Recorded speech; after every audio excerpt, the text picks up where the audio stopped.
പാലക്കാട് ഭാഗത്തുള്ള നമ്മൾ തേങ്ങ അരച്ചു വെക്കുന്നത് ജീരകം. അതേ സവോള ഇടണ്ട കേട്ടോ. അരിച്ചു വെച്ച ആ ഇഞ്ചിയും വെളുത്തുള്ളിയും സ്പൈസസ് ചേർക്കാം.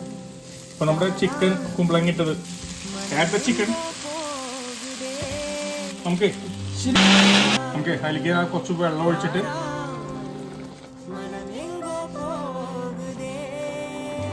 നമ്മുടെ പാലക്കാടൻ ചിക്കനും കുമ്പളങ്ങയും റെഡി ചെയ്യുന്നുണ്ട് കേട്ടോ. എനിക്ക് ചെയ്യാം. അത് കഴിഞ്ഞാൽ അതിന്റെ മുകളിലേക്ക് കുറച്ച് കറിവേപ്പില ഇട്ട് കൊടുക്കാം. അതാണ് അതിന്റെ ടേസ്റ്റ് കേട്ടോ. പാലക്കാട് ഭാഗത്തുള്ളത്